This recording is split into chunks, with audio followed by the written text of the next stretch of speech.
Thank you so much for talking to us today. Sure, thanks You for just having me. announced a big new product, Impossible Pork. How important will this new product be to accelerate your growth?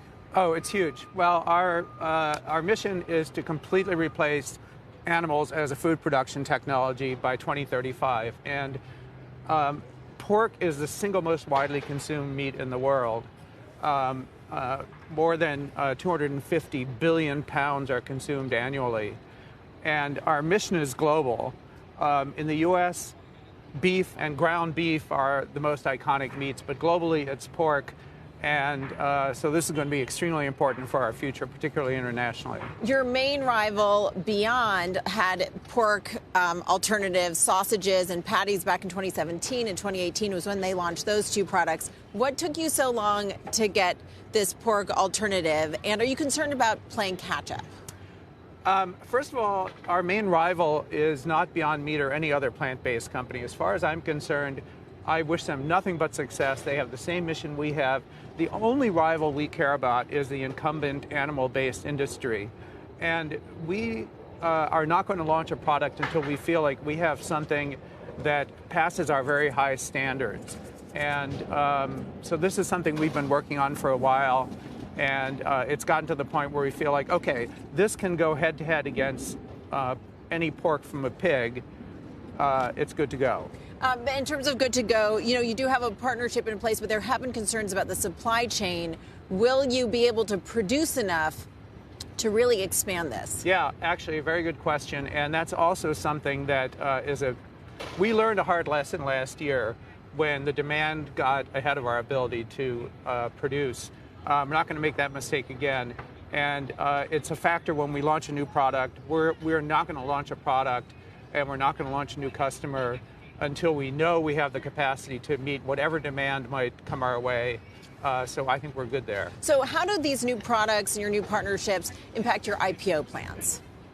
Well, we don't have any IPO plans at this point. I think it's reasonably likely at some point that we'll go public, but it's really not an important consideration. Do you think it'll happen this year?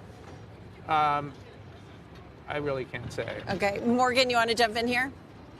I do. Thanks, Julia. Pat, Morgan Brennan here. Thanks for joining the show. I'm curious, given the fact that you are looking to expand in China, especially now with this new non-pork product, also awaiting regulatory approval in Europe as well, how have trade dynamics been affecting the company, and how are you navigating those tensions right now?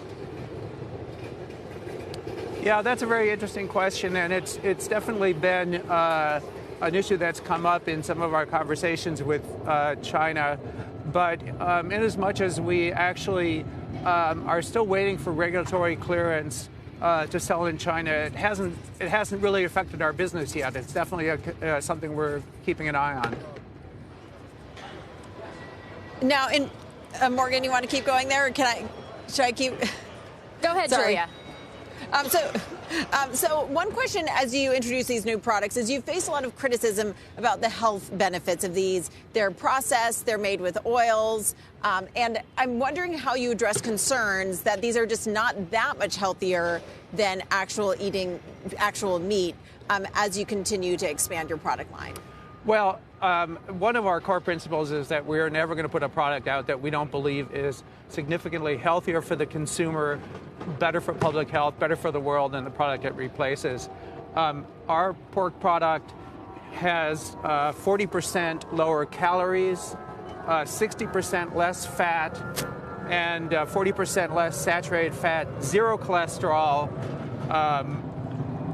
higher iron, and none of the contaminants that are prevalent in pig-based products. So I think that it's a clear winner from a consumer health standpoint. And do you feel like you're going to need to continue to iterate the products and make them even healthier to continue to appeal? Sure. So will these products change to become healthier over time? Well, first of all, I think this is a way healthier product for the consumer than the pig-derived product. I mean, just in terms of the calories alone.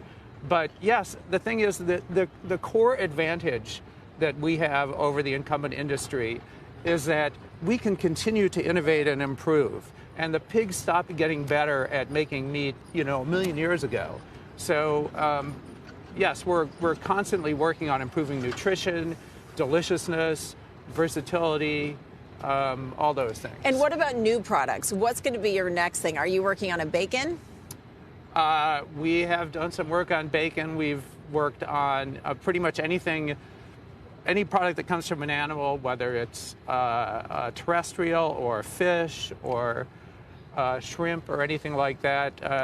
There's work ongoing about it, and you can be sure that in the next few years, we're going to be launching products across all those categories. It took you a while to get this one right.